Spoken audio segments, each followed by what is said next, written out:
Good morning, everybody. My name is Tom Hubric. I am the president and co-founder of Hubric Resources. And for those of you who don't know me, we're an HR consulting firm in Wyomissing. We have an office in Lancaster, but we have about 450 clients around the country, a lot being in the region. Here today, excited to have Ed Doherty with us with One Degree Coaching, and we're going to be talking about Find Your Spark Again, inspiring great work and being inspired. We're really excited today to have Ed with us. I've been talking with Ed for several months now, and why don't you tell us a little bit about who you are and what you do? Thanks, Tom. Appreciate you having me this morning. One Degree is a people development company. We help organizations and the leaders in that organization to build more productive teams, more engaged teams. I've been in the people business for about 40 years, come out of the hospitality business. Long time ago, I was a chef, and I just found that there was this common thread in my journey. And that common thread, which became my vision, was not just what I did, it was why I was doing it. And that was to build these happy, high-performing teams. And I took that lesson I learned along the way, and we created One Degree Coaching. How about Thanks, you, Ed. Tom? Tom, tell us a little bit more about Hubric. Yeah, I mean, again, I know we have a lot of your clients on the phone or on the call here, Ed, as well. But we're a full service HR consulting firm. We really pride ourselves and providing just good old fashioned high quality support for our clients, whether it be interim support, fractional HR for small businesses, helping our clients through complex employee situations, helping them create positive work cultures, and just practical HR solutions. So we do it all, and we like to think to ourselves that we just do a really good job doing.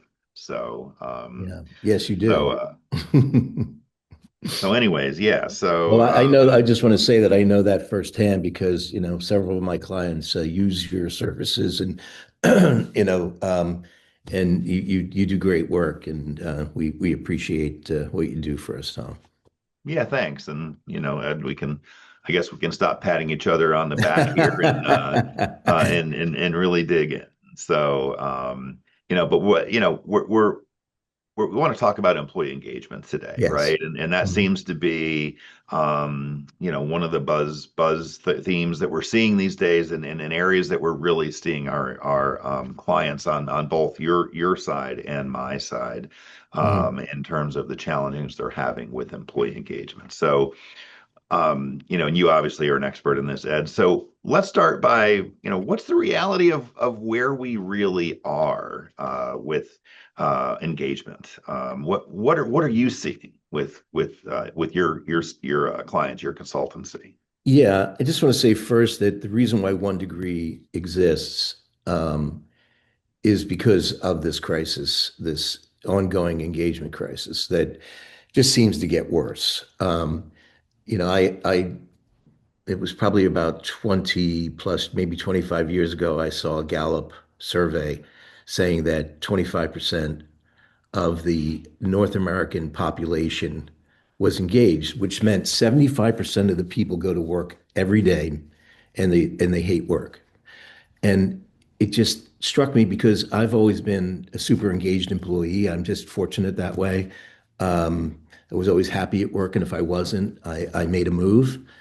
And so it just kind of haunted me. And so because of that, that one survey I read, that was really the touchstone of One Degree. Now, fast forward through COVID, we're still right now at about a 30 percent, a little bit a tick up from those times. And I think meaningful work and a focus on that maybe has had an impact, but it's still not good. And what that means, Tom, is that if you're think about, let's say you're in manufacturing, right? Or in my old career, say the restaurant business where you have equipment. Imagine if 75% of your equipment was broken. I mean, what would that do to your business? You'd be pretty handicapped, right? Well, Yeah. that's your average business. 75% of your people are miserable at their job, productivity is low, and of that 75%, somewhere between 50 and 20% are actively disengaged. They're the people who actually are trying to put you out of business while you're giving them a paycheck. So it's a real problem. And but it's fixable. It doesn't have to be that way. Yeah, yeah, for sure. I see a lot of this playing out with our clients with Mm. employee retention problems, right? We a lot of our clients recruiting retention, it just seems that they're on this treadmill of just constantly rinse, wash, repeating in terms of hiring people. They stay, they leave, and people just don't stay. And then we also have those that are doing the good old quiet quitting, and we're Mm. seeing a lot of that true, or just people that are just generally just going through the motions, and they come to work, they're there, they're not really excited about what they do, they're not engaged. What do you think? I mean, why is this happening? Why is this happening? Yeah. Well, I think after high school, we all had guidance counselors in high school, right? And some are good. Some people talk wax poetic about their guidance counselors. Some don't. But mentorship kind of dies along the way. And then we get into a job, and then we're just expected to do work. And I want to just give you another little thought experiment here. And I always ask people this. Did you ever, how many people um, get paid for their hobbies, right? We we want we all have these hobbies that we love to do. And we go out and we play golf or whatever it is that we do. Like we love doing our hobbies. But then we go to work and we're miserable. And we spend 8 hours at work being miserable. And but we'll go out and we'll spend money on lessons to learn how to play the piano, because we want meaningful work, we want some level of mastery, and then we want to be able to be self-directed. That's the formula for happy work. But then we get into a job and it just becomes this drudgery that we do for 8 hours a day, 40 hours a week, sometimes even more. A lot of people are taking it home with them, and it's misery. And again, doesn't have to be that way. So it creates this unfortunate environment where people are quiet quitting. They're literally in your office on Indeed looking for their next job. And and a lot of people too think they're out there looking for their dream job. And really the truth is, and I know this is a hard truth, that a lot of people who are looking for their dream job, they don't know what it is. They don't know how to find that dream job. And they think it's like this one step they're going to take to find this dream job. And a lot of people never find their dream job. That's just the truth. So, but there is something called fulfillment that we can talk about that can help people find a path forward. It's really about finding a path. Yeah, so I've heard about like this fulfillment theory, but never really dug much into it. Can you tell me more about this fulfillment theory? Yeah, so some people call the fulfillment theory the new engagement. I don't think that it's replacing engagement. Engagement's really the problem. And as we were talking just before we came on, that there's a lot of talk about engagement, but how do you fix it, right? So I think fulfillment is the solution. So if you think about a Venn diagram, everybody loves a Venn diagram, right? Um, if you talk about two circles that come together and they touch in the middle, one is the organizational needs, right? That's what the company needs, right? So and then that's the work that gets done, and then the other one represents what ignites the employees' passion in their future goals. They might not even know what those future goals are, but just say they have some general idea of where they might want to go with their career, right? The magic happens in this very slight overlap. And that's where the leader can come in and say, and is responsibility on the leader's part There's a difference between being a boss and being a leader. And by the way, when we're talking about reigniting and resparking, the leader, being a boss is drudgery, just like jobs can become drudgery. But if you're a mentor and a coach, that feels amazing because it's what I do for a living. It's not always easy. Some of my days are tough, but boy, it's a lot better than being somebody's boss when you can help somebody improve somebody's life and that ripple effect that happens, right? So they're changing their lens too, and they're changing their mindset. So the magic happens when those two things overlap, and the leader can say, what could we do, that today, like right now, to start this journey, this path together, to build a skill or some type of knowledge, or maybe even work on that person's attitude or lens that can help them tomorrow. And we can talk about some examples about that too. Yeah. Yeah, the good old Venn diagram still seems it always seems to resurface in different ways, right? Throughout Yeah. throughout your life, you know.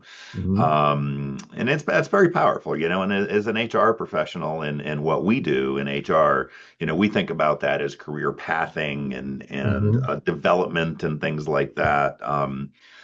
You know, which are oftentimes more longer term, you know, like strategies. But I think you're talking about something. Are you talking about something like really more immediate, like something that can be implemented like soon? Yeah, immediately. Yeah. So, I'm going to talk about a couple examples, but, a lot of times people, even like early on, right? People get jobs. And they don't realize that that job that they're in, maybe when they're, I don't know, you probably know the statistic, like how many people work at McDonald's? Like I heard once that maybe somewhere close to 50% of the American population Yeah, has worked at a yeah, McDonald's. yeah. So if you go in there with the mindset that you're going to be flipping burgers, um, then that's it. You flip burgers. That's what you do.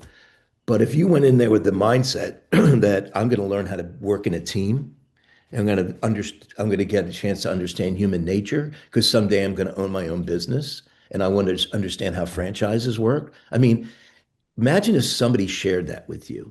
If you had a mentor that said, "Hey, don't go into that job thinking about this like I'm going to be making minimum wage flipping a burger. Go in there and have a different way of looking at things."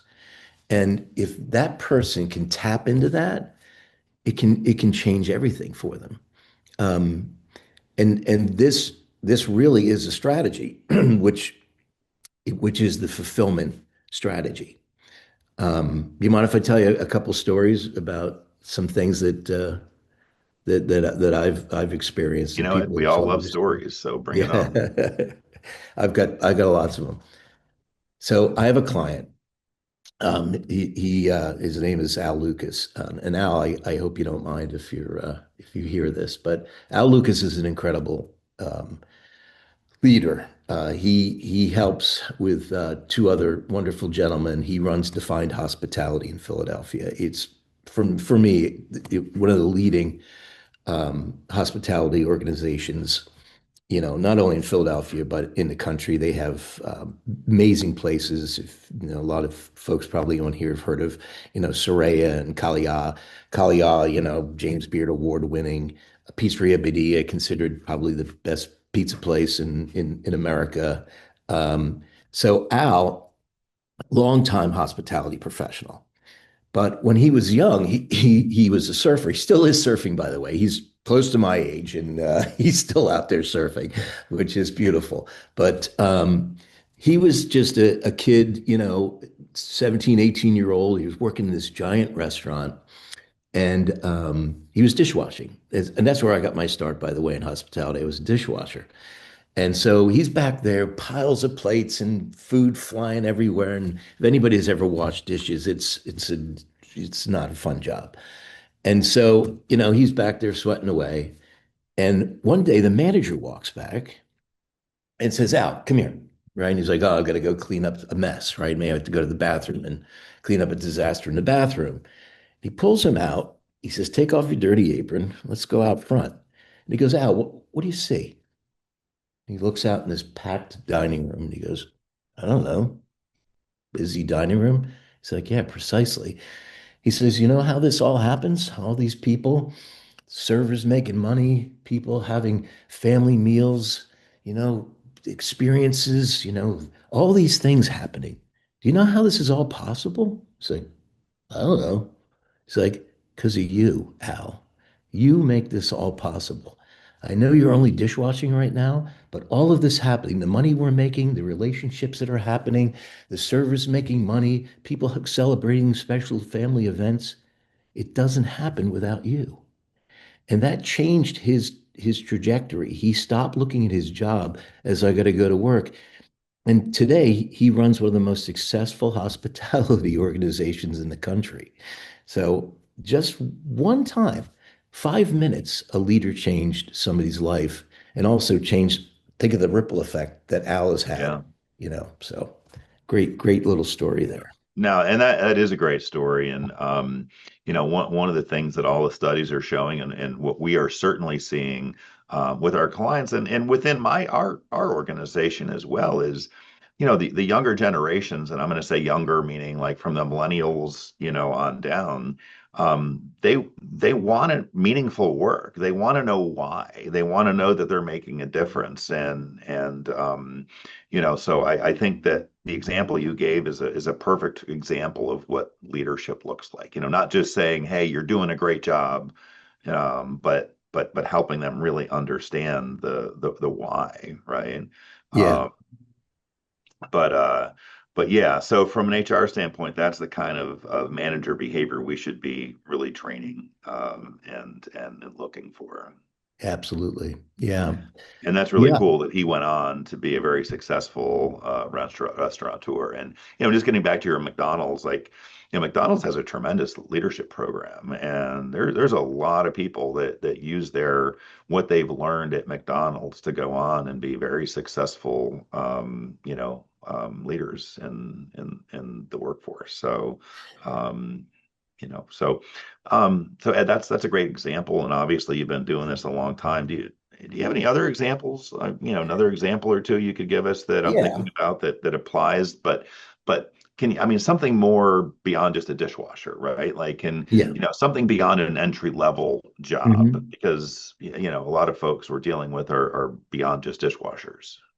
Yeah, absolutely. So let's say customer service rep. We'll call him Marcus. So let's say, you know, Marcus, he's all day long, Marcus is handling customer service complaints. And I was in customer service, after I was a chef, I became a restaurant manager. And I'm telling you what, you spend 10 hours a day on your feet listening to complaints. You get some compliments, but mostly a lot of negativity, and it can really wear you down. But this Marcus, right? He has bigger aspiration. He wants to move on to product management, right? But he doesn't see the path forward, right? It's about finding this path that we talked about. So his manager, has a conversation with him. And again, the manager has to learn how to have these conversations. And it might be daunting if you're a manager and you're on this call right now, you're like, how do I figure out how to have these conversations? It's difficult. It really isn't. It's about asking simple questions and listening. So, Marcus, you know, product managers live and die by understanding customer pain points. So you're changing the lens, right? So we're hearing these pain points 40 times a day. What if you start keeping a log of reoccurring issues and patterns? And you're essentially doing user research right now. And that's 50% of a product manager's job. And it's like it's right in front of you, but they didn't see it. Yeah. So it's being a little bit more aware as a leader. It's being a little creative, and it's just saying, "Hey, it's right there in front of you." And even a more simple example of that. And again, I went back to that. The busboy who gets that job in a restaurant, for beer money and helping to pay for rent because he's going to college, wants to be an owner of a business someday, customer service all around you, right? But this is a more practical example for this customer service rep. And so, they connect those things together. And then, you can also, bring them in on maybe some type of meeting that can be meaningful to them. And then suddenly, Marcus's current role, becomes his competitive advantage in his future role. And he, Yeah. instead of wanting to leave, he's like, wow, they become more loyal and they see that opportunity. Um, so yeah, that's one example. Yeah. Yeah, so I have another one Yeah. if that makes sense. Yeah. Yeah, let me say this first off, is that really does connect with HR, right? Yeah, And the career development, and career development doesn't always just need to take the shape of a promotion, right? right. And Marcus didn't need a promotion to grow. He just needs somebody to reframe his current position, right? Hmm. Um, but what about people that who've been stuck in their role for years, right? Like, and Yeah. that's really where I see a lot of disengagement. It's people that have been doing the same thing over and over, and they feel stuck, right? And I think that that's probably being magnified right now because we're seeing job hugging, right? Like Mhm. we're seeing people that, due to the economy or whatever you want to blame the situation that we're in right now, we couldn't get people to stay in jobs, post pandemic, to now all of a sudden, people are afraid to leave, and we're seeing it a little bit. But my fear is that that job hugging phenomenon is only going to make the situation worse. So, you want to talk about that a bit? Yeah, yeah, yeah. People, there's a level of risk aversion, and again, I always, I,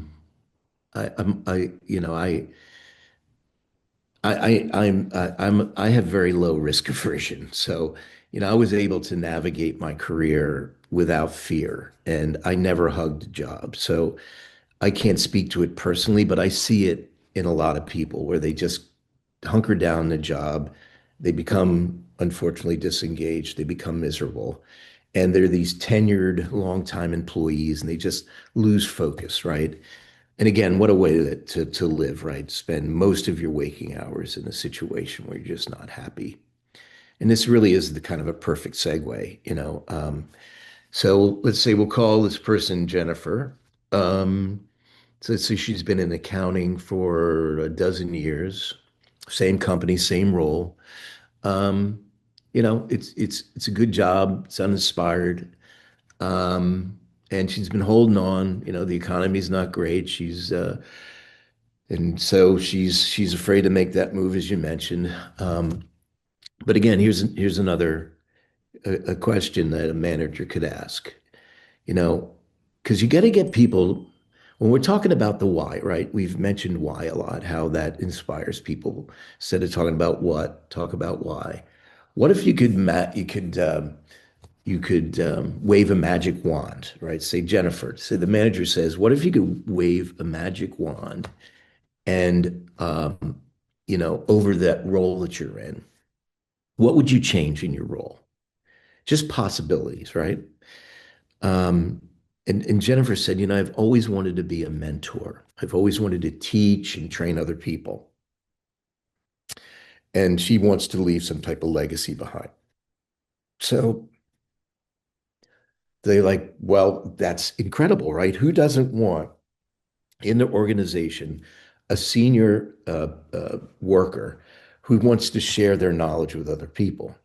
And this idea of mentorship, you're going to hear this throughout, my narrative, is that when they're hiring junior executives, let's say the organization is going to be onboarding some new accountants, the next quarter, that, we'd be really interested if you could help work with us on, designing a training program. Maybe you could be involved with onboarding. Maybe, you can consider, presenting at our next all hands meeting. There's so many things you could do, to get Jennifer involved so she could be engaged. And this want that she had, but you gotta go out and ask that person because most people, again, don't have the voice and they don't know how to advocate for themselves. They just are stuck. They're just in there. So you got to reignite that spark by asking a magic question like magic wand question. So same role, same responsibility, but suddenly Jennifer has this opportunity to do the thing that she wanted to do in that role. Yeah. Yeah, and it's interesting, I find that a lot of folks, they really do enjoy teaching, right? They enjoy Hmm. being that mentor. And it's an honor for them that the company would recognize them as they have that skill set and they're that good that they want to pass that on, right? So Yeah. all right, Ed. Well, hey, listen, we've been talking about, a lot of examples and theory and that's all well and good, but Mhm. if I'm an audience member sitting, on the other end of this call, I'm saying to myself, okay, so how do I actually do this, right? Mm. And what's the reality of how I can start doing something like this? What's the practical framework for it? So, where does the rubber hit the road? Because a lot of times, we go on these webinars and, or we go to a seminar or something like that, and we come home and get back to work, and then reality smacks them in the face, right? So, how do we get rolling on this?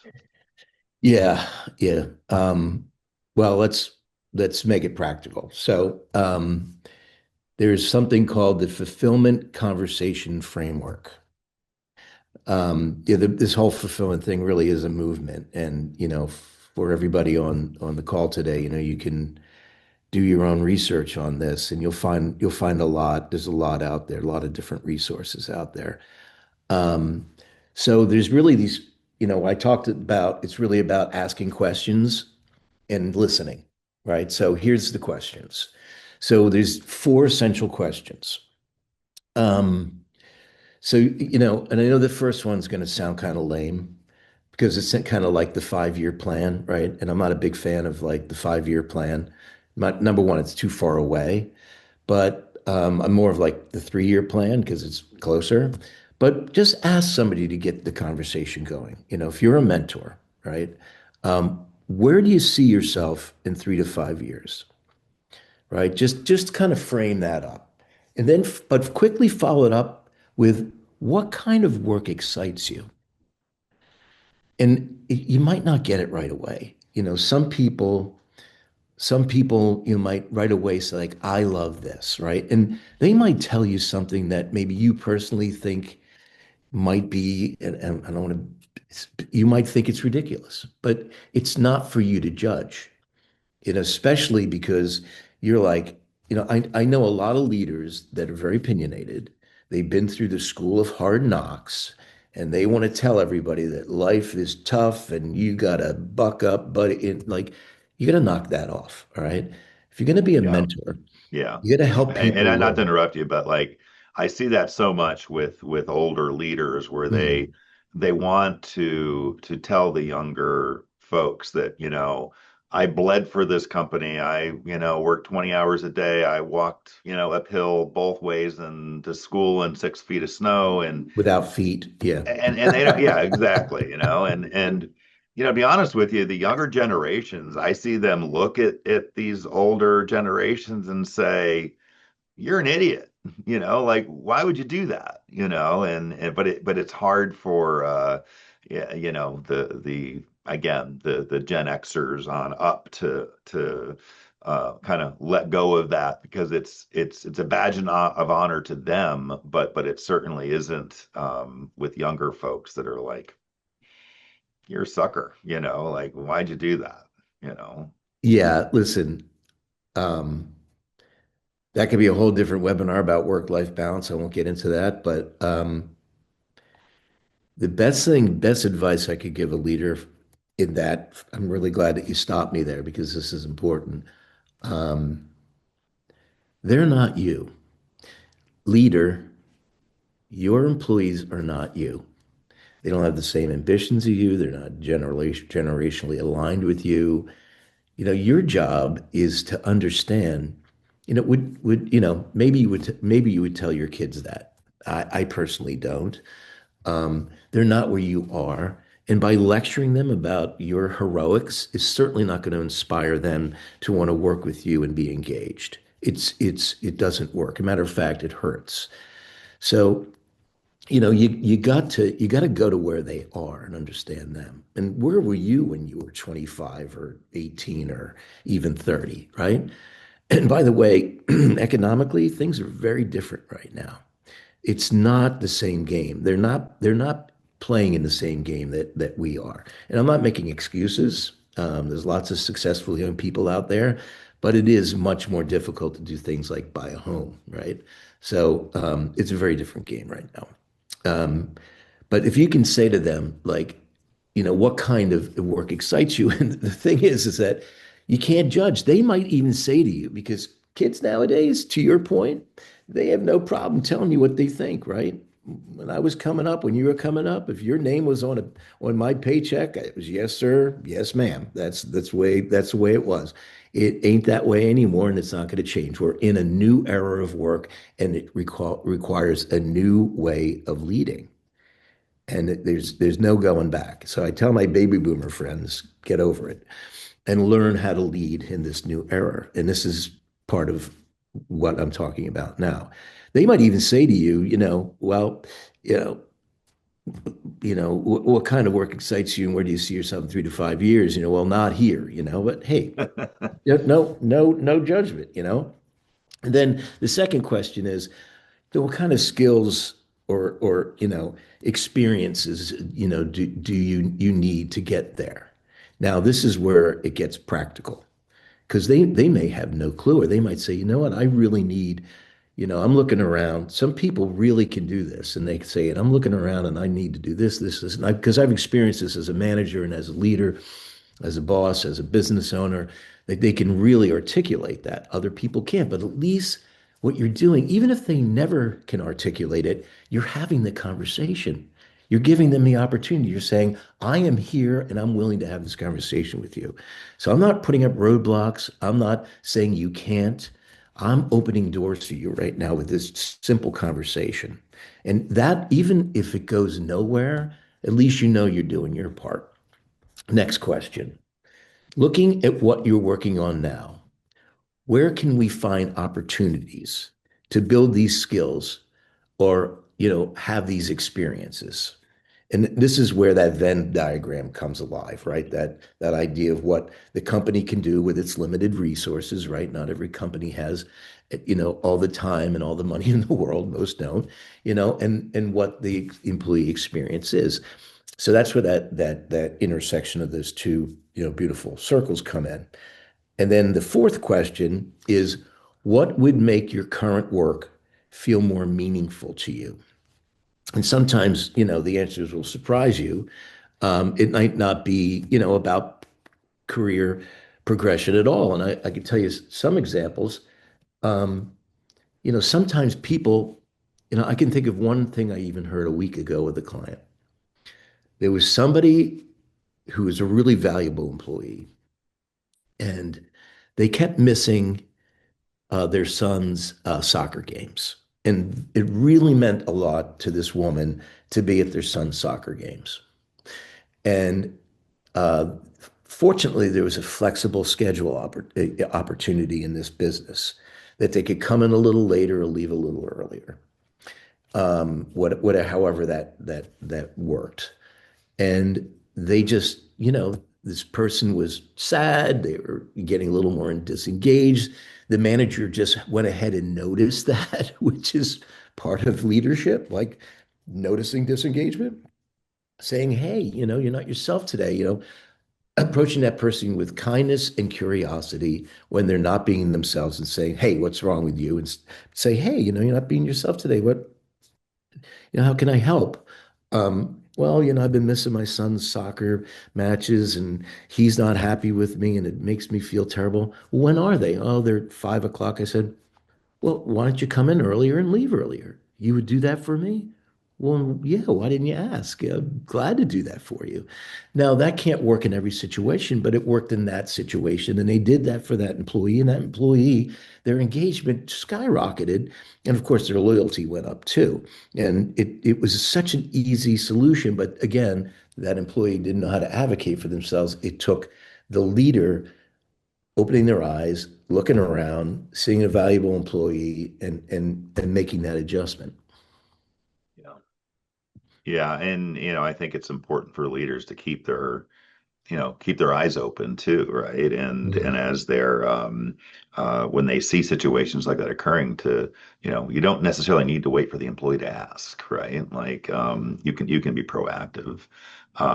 This I like this framework though because it's structured, but it's also flexible and it's not too complicated. And of course, from an HR perspective, and of course, our people love documentation, but this does create a documentation for employees' aspirations, and we can reference these things in performance reviews and succession planning and development planning and those things. But beyond these conversations, Ed, what are some specific actions that leaders can take?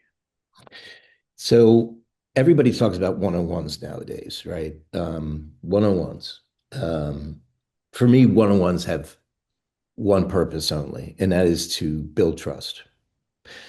And then once that trust is built, that the person gets an opportunity to be seen and heard. And again, this might all sound like cliche to some folks, but the reason why things become cliche is because they actually matter. So when you can build trust and somebody has an opportunity in a forum to talk to somebody that can make a difference for their career and respark them and get them unstuck, that's what a one-on-one is for. Don't turn a one-on-one into drudgery where it's all about Project X and what they're doing or not doing, or God forbid, a one-on-one is an opportunity to reprimand somebody. You want to reprimand somebody, it's never in a one-on-one. Because if you go into a one-on-one and you're trying to get increased engagement, because that's what it should be about, and helping them improve, of course it's about the projects, it's about getting things done, but it's got to be about a relationship. It's got to be about that Venn diagram. It's got to be about building trust between two human beings. And by the way, there's no difference between work relations and real, so-called real relations. It's the same human mechanism. There's not a different mechanism in a relationship. Different boundaries at work, right? But it's still a relationship. So, some things you could do practically. Okay, so in that one-on-one, there should always be an opportunity for them to say what they want to say first. What do you need? And if there's something that they want to talk about, let them talk about it. And then you have an opportunity to give them feedback. And then you go into some way of setting goals, career pathing, and the things that they need. But to get more granular, there's something called skill mapping. It's a skill mapping exercise, and it could be done monthly. A lot of people do one-on-ones monthly. Some people do them weekly. It all depends on the business. A lot of people are like, I don't have time. Well, engagement, we'll talk about this in a little bit, but engagement, disengagement and turnover costs you a lot of time too. And it's a matter of putting some things first. So let's say you sit down monthly, even quarterly with a team member, you map out their current responsibilities to their future goals. So that's skill mapping exercise, and you make that connection explicit. This skill serves that goal, right? So that you're helping them to understand that that they're going to learn how to improve that skill. I have this little thing I use. I call it ask, attitude, skill, and knowledge. So when I'm diagnosing somebody's challenges, I'm like, is it an attitude issue, right? That they're struggling. An attitude could be even things like showing up late for work, right? That is it a skill, right, that we have to teach them, or is it a knowledge issue? So that way I can quickly figure out. But when skill is involved, and it can also be knowledge, we can first diagnose where the need is, and then we can help them by improving those in those three different areas. Then there's side project allocation. You know, you can give them, like, we go back to Jennifer, right? That tenured employee, and we can say, hey, we're going to take 10% of her time now, and we're going to have her get involved in mentorship and training. But even in constrained roles, you got to find pockets for growth because if when Jennifer leaves, you're going to have to spend an inordinate amount of time training somebody else, spending time, onboarding a new person, recruiting. You're going to spend all these hours. So people think it sounds counterintuitive. It's not. You're going to spend more time. That 10% is nothing compared to the time you're going to take to try to replace Jennifer. So Yeah, that's a, for sure. couple of the things that you could do. Yeah, no, it's so hard, Ed, because it's like everybody is so busy right now, Yeah. and it just seems as though we're becoming everybody, managers, staff, my guess is half the people on this call right now are checking emails and doing other things while they're listening to this call, right? I know I am. Yeah. And yeah, you Just know, kidding. but yeah, and it's this. I'm not judging. It's the nature of where we are today, and Yeah. in the same with employees. And you're right. I mean, you when you look at the cost of turnover and how much time goes into having somebody leave your organization and what it's going to take to replace that person. It's really tough, not to mention the quiet quitting and the disengagement and which also costs you, a whole lot of time as well. Mm. So but it seems as though when you look at the time involvement that's going to take for this versus the ROI, it could really be massive. So Yeah, and it's really about prioritizing people. That's really what it mhm. comes down to. It's like Yeah. you got to prioritize your people, and I'm not speaking from some place that I don't. A lot of people are like, well, it's easy for you to say, Ed. It's like I worked in a crazy business called hospitality. We worked 12 hours a day. We worked, 6 days a week, but I still found time because it saved me time in the long run. Yeah. Yeah, no doubt. So, and from an HR perspective, it's building bench strength, cross-functional knowledge, and all those things. But Yeah. but what's your third tactic? So visibility and voice. So, see, like I mentioned with the one-on-one, like people don't understand that one-on-ones really are about what disengagement, a lot of disengagement comes from not being seen and not having visibility and voice. So to create a forum where you see, so things build up. And you ever played Mad Libs? Oh yeah, Yeah. So I always use that as the example. dating yourself there. Yeah, sorry. So anybody remembers Mad Libs? It's a little story and you fill in verbs and adverbs and nouns and you can just put anything in there and it's a really funny little goofy story. That's what human beings do in the absence of clarity and transparency. So your employee is sitting there, at their desk at work or whatever, however your work is structured. They don't have information. So the human brain fills in the blanks. It gets their Mad Libs and it just fills in the blanks. The story isn't funny though. The story is scary. The story is not accurate. And the person, their perception of what's going on is not accurate. So a lot of times disengagement is because they don't have an opportunity to say, boss, what's going on? Do you not like me? Am I not up for that raise? And what's happening? And so, to have that visibility and voice is incredibly important, especially in that one-on-one. And that's one of the more important points back to the one-on-one. But if someone wants to lead, say, um, so, give them the opportunity to do a presentation, right? So I can remember like really early on in my career when I became a manager and I was working for a chain restaurant company, and they were like, we had to do a presentation. I was scared to death, but when I got up there and there was a PowerPoint and there was a projector, um, real early PowerPoint stuff, right? Not sophisticated like now, but I came alive. I was like, man, this is what I want to do now. I do that all the time, and I still absolutely love it.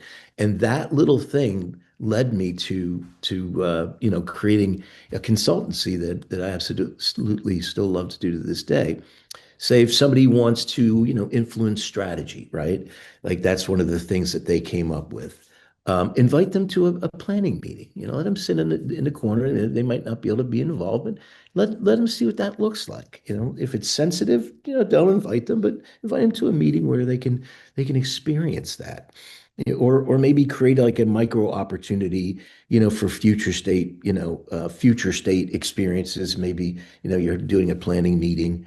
You could even invite people to board meetings if it's not too sensitive. I mean, it's up to you, but there's all these opportunities around, and just, let your people in and let them see what that might be. Um, there's this other thing, LinkedIn. Like everybody's on LinkedIn, right? Your LinkedIn profile really matters, but even if you don't have that much experience, to say you're young people, like help them develop their LinkedIn page. Because the more, like somebody approached me yesterday, this you never know who's getting a hold of you. They went into my website, they got on my contact, and they were like, I'm so and so, executive producer of this big TV thing, and I want to bring you on. And I was like, yeah, sure, right? Because you get those things all the time, and they could be scams or somebody wanting you to pay them to bring you on a podcast that nobody watches. And I went onto their LinkedIn.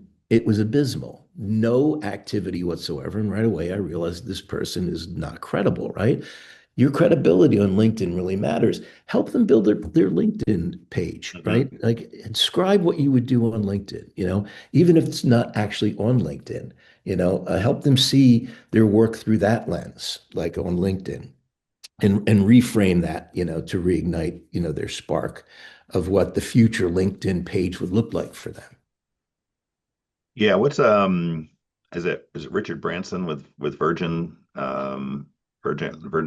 I think he has a quote that says, train your people, so that they can leave, but treat them good enough so that they won't, right? I love And that. that is so true, so true. And That is and good that's very stuff. interesting about that LinkedIn profile, right? I mean, you're really helping people build their personal brand, while they're still with you. But I worry, and I think that a cynical person would say that you're helping them, leave you faster. Why would you do that? Yeah. Yeah. I know it's really counterintuitive. Yeah. And I've always believed this, that if you help someone grow, they may go, but it would be worse if they stayed and they're miserable. So it's just what you have to do as a leader.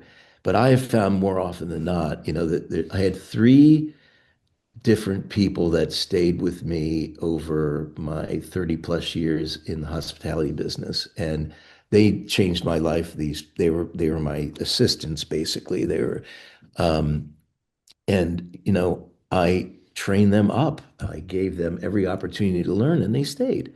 That was my experience. And other people did leave, but then they went out in the world, and there's this ripple effect that you create when you teach people. Then you become something of an employer of choice, right? So when you do that, and people go out in the world and they say, "Boy, I just worked at Hubric, and man." I wanted to move on. I wanted to do better things. I wanted to be Tom. I wanted to be Kim, but there's only two Tom and Kim. So I wanted to Hmm. start my own business. But man, what a great place to work. You have no idea what that does for your reputation, your brand reputation, right? So, you can worry about that, but the more that you can help people grow, you'll find that they'll want to stay. And if they do go, there's always benefits from that as well. Yeah, no, no, for sure, Ed. And I'm going to skip around a little bit here, but from an HR perspective, transparency is crucial, right? Yeah. And we're not trying to trap people. We're trying to create meaningful, but beneficial relationships for both. But another question I hear a lot is, what if I can't? Yeah, I'm the owner of a company. What if I can't provide growth opportunities? What if they don't? What's a small organization with a tight budget with limited roles like? What can you do? Well, growth doesn't always mean, big promotions and, new positions. And it doesn't, it doesn't, it can mean leading, a meeting for the first time, like actually giving some of the opportunity to do these little micro things, you know, um, representing the team at a cross-functioning project or teaching somebody else, taking a stretch assignment, within their current role. Um, let's see, like getting getting visibility with a senior leadership, like the CEO comes to town, um, getting them an opportunity to front face with somebody that is in a different department or a higher position. Just learning a new tool or a new methodology. It can be very, very simple. It doesn't have to be grandiose. That's not the point. The point is you're making an effort, and that, you know, to go from complete static to something is enough, right? All you can do is all you can do, and all you can do is enough. Yeah. Yeah, so Ed, as HR professionals, right?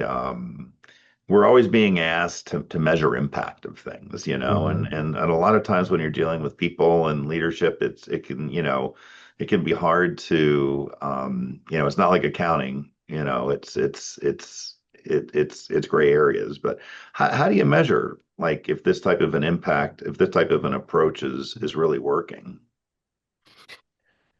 I'll tell you what, you feel it. It's that's a great question because it's one of the things, like when people hire me, they hire me to improve their engagement, right? Mhm. And they're always like, "How fast can we do this?" And they're like, I have a very simple structure the way I do things, and it's very open. And people are used to consultants who do deliverables, right? But my deliverable is a feeling, but it doesn't happen right away. It usually takes about 6 months before, if they do what I ask them to do as leaders. It takes about 6 months. And when people start becoming aligned around things like value systems, leadership styles change. The leadership style starts to become aligned. There's more safety and belonging. People are being seen, they're being heard. The 101s are working. You start to feel it. The toxic work environment is not toxic anymore. And it really is this incredible thing. But you can measure it with things like, you know, higher retention rates, Mhm. stronger performance. There's metrics out there. But at the end of the day, it really is a feeling Yeah. that you can feel. Yeah. Yeah. Yeah, and I guess I'd like to add too is, look at your exit interview data, right? I Ooh, mean, yeah. that's another way to really see, like, why people are leaving. Do they leave because maybe they did find that dream job, Mhm. maybe they feel stuck or unsupported. Maybe they're running away from a job. So, that exit interview data can really tell you a lot. But what's one thing you'd like people to do after this webinar? Listen, just connect with one person this week. Here's your homework. So just have one conversation with one person in your team this week, if you're a leader. Ask them what excites them about their future. Um, and then just find one connection for them for the future, and then make that connection explicit. Say it out loud. Help them see it. And if you're an employee and you feel stuck, initiate a conversation.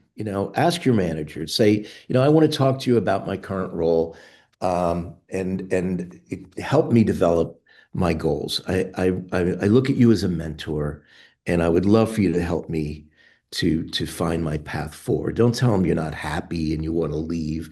Just say, ask them to be, give them permission to be your leader. And I think that'd be a great way to start that conversation. Yeah, just to say, Ed, hey, listen, thank you. Before we wrap up here, just tell everybody how they can reach out to you if they want to contact One Degree Coaching. So it's ed at onedegreecoaching.com if you want to direct contact me directly. www.onedegreecoaching.com. Lots of resources on there. My LinkedIn page, obviously, Ed Doherty. And every week I write Ed's Notes, which is a weekly blog, some insights. Love to have you join me there if you can sign up on my website. And then I do videos as well associated with that. How about you, Yeah. Tom? Yeah, I mean, we're at hubricresources.com. We're also on LinkedIn and all the other platforms. I really want to thank you for being on the call today. I really enjoyed our conversation. There's been some good comments, feedback on the chat as well. So, Ed, again, we thank you so much, and for all of you who tuned in, we really appreciate your joining us today, and you know please go out and do what Ed has inspired you to do. Thanks for having me, Tom. I really Have a good one, appreciate it. everybody. Take care. We'll Bye see you bye. soon.